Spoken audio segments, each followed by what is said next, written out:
श्याम मानव जी, हमारे देश का जो संविधान है उसके बारे में एक अपनापन या महत्व ज़्यादातर हम देखते हैं कि शेड्यूल कास्ट लोगों में ज़्यादा दिखाई देता है।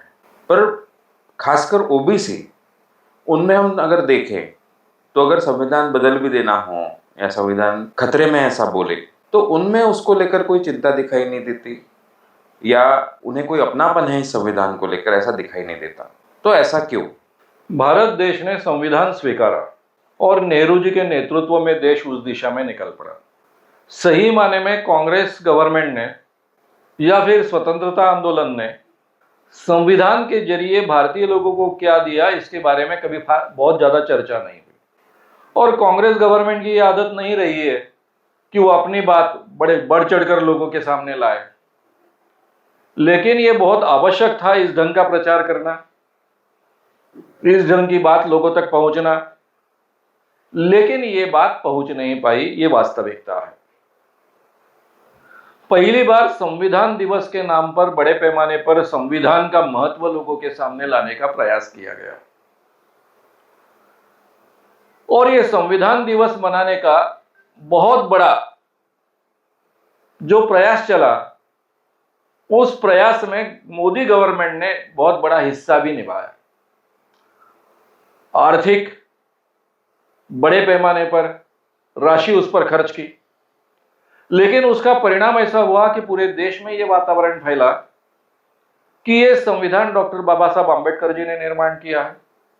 और वो डॉक्टर बाबा साहब जी आंबेडकर जी ने केवल, मैं इस बात को रिपीट कर रहा हूं, केवल शेड्यूल कास्ट और शेड्यूल ट्राइब्स के लिए निर्माण किया। और यह संविधान शेड्यूल कास्ट और शेड्यूल ट्राइब्स के हित का है, बाकी लोगों से इसका संबंध नहीं है। इस ढंग का वातावरण पूरे देश में फैल गया। अब कहने के लिए तो कह सकते हैं कि शेड्यूल कास्ट और शेड्यूल ट्राइब्स के लिए यह संविधान है, लेकिन शेड्यूल ट्राइब्स में भी अवेयरनेस ज्यादा बड़े ढंग से फैला नहीं या फिर निर्माण हुआ नहीं। और वो यहां तक सीमित रहा कि शेड्यूल कास्ट लोगों को लगे कि यह संविधान हमारा है, इस कारण हमें सब हक प्राप्त हुए हैं और यह टिकाना हमारी जिम्मेदारी है, इसको कायम रखना हमारी जिम्मेदारी है।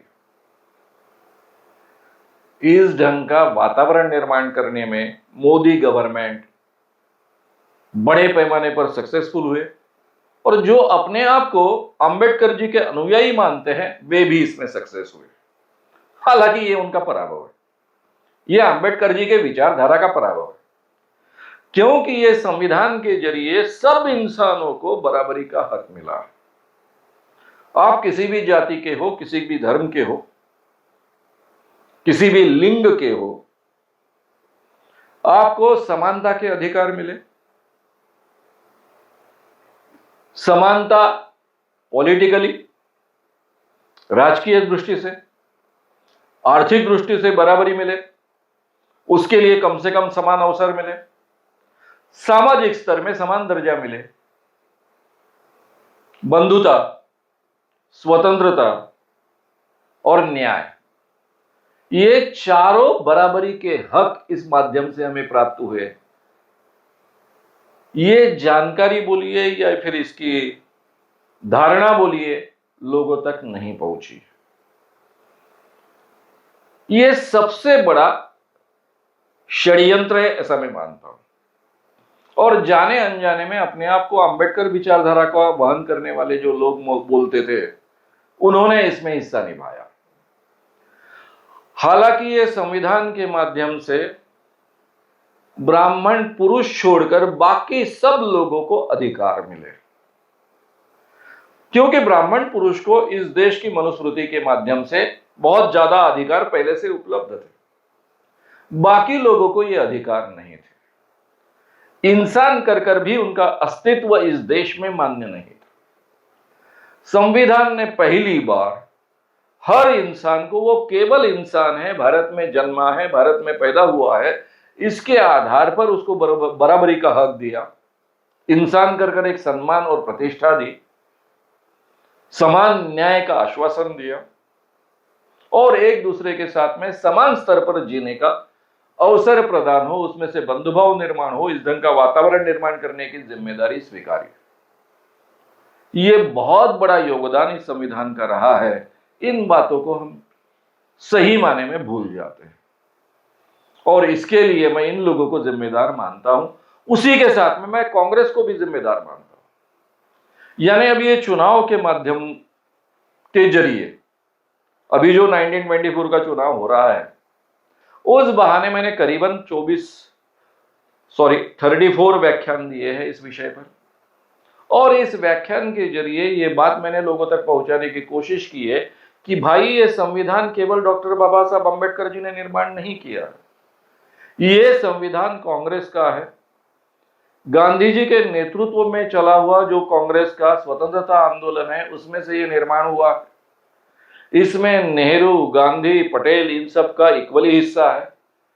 और अंबेडकर जी ने इतनी बड़ी जनसंख्या होने के बावजूद 299 सदस्य थे इस संविधान सभा के, उन सब से एक मत से ये पारित करवाया।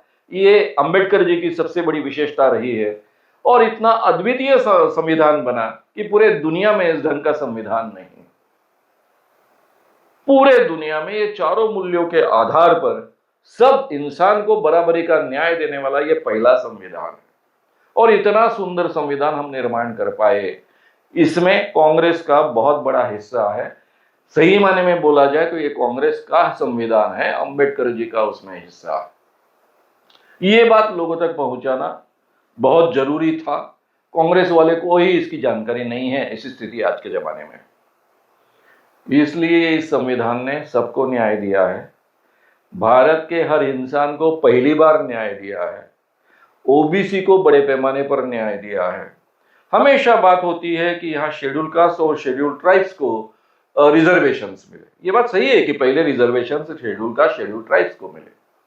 शेड्यूल कास्ट को 15%, शेड्यूल ट्राइब्स को 7.5%, लेकिन उसके बाद में 27% ओबीसी को रिजर्वेशंस मिले।